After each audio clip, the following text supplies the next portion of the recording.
جناب صدر، میرے محترم اساتذہ کرام اور ہم وطن ساتھیوں، السلام علیکم۔ میری آج کی تقریر کا عنوان ہے عالمی یوم خواتین 8 مارچ 2023۔ جناب صدر، لڑکیاں پڑھ رہی ہیں انگریزی، قوم نے ڈھونڈ لی فلاح کی راہ، روشن مغربی ہے مد نظر، وضع مشرق کو جانتے ہیں گناہ۔ حضور اکرم صلی اللہ علیہ وآلہ وسلم جہاں مردوں کی تعلیم فرماتے تھے، وہیں ایک دن آپ صلی اللہ علیہ وسلم نے عورتوں کی تعلیم تربیت کے لیے بھی مخصوص کر رکھا تھا۔ آپ کی ازواج مطہرات آپ سے دین کی باتیں سیکھتیں اور آگے پھیلاتی۔ حضرت فاطمہ رضی اللہ تعالیٰ عنہ اور حضرت عائشہ رضی اللہ تعالیٰ عنہ کی زندگیاں اور تعلیمات ہمارے لیے مشعل راہ ہیں۔ نہ صرف یہ بلکہ ہمیں تاریخ میں کئی خواتین ملتی ہیں جنہوں نے اہم کردار ادا کیا۔ فاطمہ بنت عبداللہ جنگ میں سپاہیوں کو پانی پلاتیں، اسی طرح حضرت ام عمارہ بھی جنگ میں مجاہدین کو پانی پلایا کرتی تھیں۔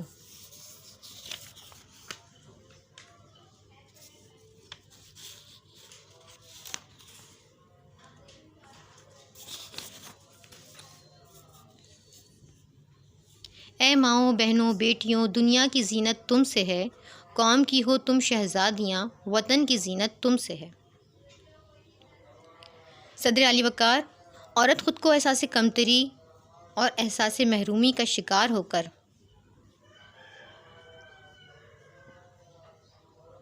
اپنے حقوق کے لیے باہر نکلتی ہے، پھر استحصال زدہ عورت بوکھلاہٹ میں ایسے نعرے بلند کرتی ہے جو عورت کی تاریخ، تقدس اور مقام سے قطعی مطابقت نہیں رکھتے۔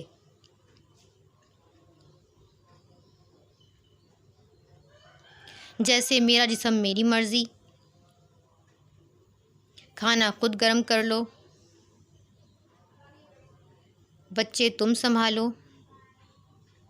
عورت کے حقوق سے متعلق ہمارے خیالات، نظریات اور جذبات قدامت پسندانہ نہیں ہونے چاہیے، جن کے مطابق عورت کی پیدائش نحوست کی علامت تھی، بلکہ عورت بیٹی کے روپ میں جنم لے تو اسے رحمت قرار دیے جانے کے جیسے فرمان عقائد کا حصہ ہونے چاہیے۔ آفتاب اسلام کے طلوع ہونے سے قبل عورت کو کوئی باعزت مقام نہیں دیا جاتا تھا۔ عورت سراپے مظلومیت کا پیکر تھی۔ اس وقت کا کوئی فرد بھی عورت کو اس کا صحیح حق دینے کے لیے تیار نہیں تھا، بلکہ اسے نفرت کی نگاہ سے دیکھا جاتا تھا، یہاں تک کہ لڑکی کے پیدا ہوتے ہی زندہ دفنا دیا جاتا تھا۔ ہادی اسلام صلی اللہ علیہ وآلہ وسلم نے عورت کو جو مقام اور احترام بخشا، وہ اسے کسی مذہب کے عقائد اصول میں اتنی وسعت نہیں۔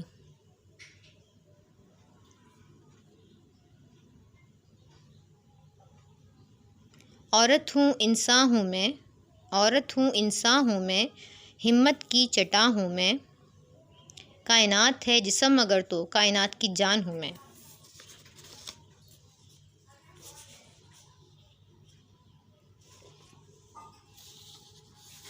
ماں پر ایک بڑی ذمہ داری عائد ہوتی ہے کہ وہ اپنے بچے کی تربیت کرتی ہے اور اس کے اخلاق سنوارتی ہے۔ وہ اس وقت صحیح تربیت کر سکتی ہے جب اس کی اپنی درست تربیت ہوئی ہو۔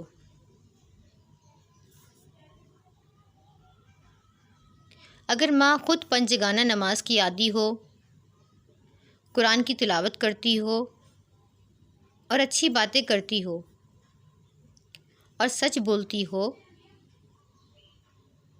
تو بچہ اس کی ہر ادا کو اپنے ذہن میں اتارتا چلا جاتا ہے، اور اس طرح وہ بھی اس کی طرح نیک سیرت اور نیک چلن بن جاتا ہے۔ بقول اقبال، یہ فیضان نظر تھا یا کہ مکتب کی کرامت تھی، سکھائے کس نے اسماعیل کو آداب فرزندی۔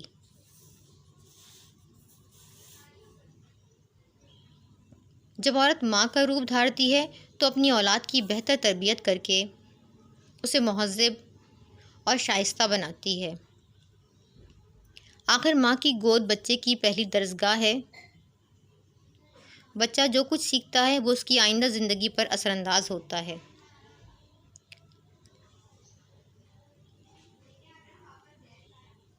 تعلیم یافتہ ماں اپنے بچے کی بہتر طور پر پرورش کر سکتی ہے۔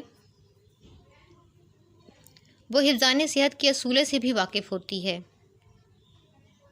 اور اپنے بچے کی صحت کا بہتر طور پہ خیال رکھتی ہے۔ یہ ایک اٹل حقیقت ہے، مرد کی تعلیم ایک فرد کی تعلیم ہے، جبکہ عورت کی تعلیم ایک خاندان کی تعلیم ہے۔ اگر مسلمان عورت کو تعلیم کے ساتھ ساتھ تربیت بھی فراہم کی جائے تو وہ ایک بے مثال معاشرے اور قوم کی معمار ثابت ہو سکتی ہے۔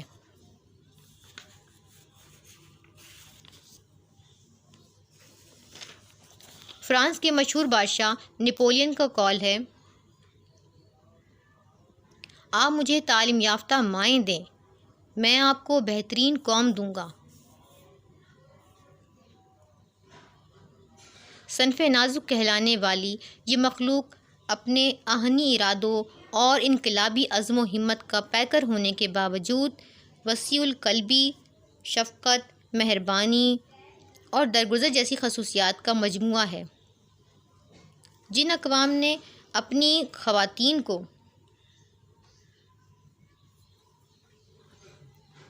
معزز جان کر ان کا احترام کیا، ان کے حقوق کی پاسداری کی، ان کے نام افق کی بلندیوں تک پہنچے۔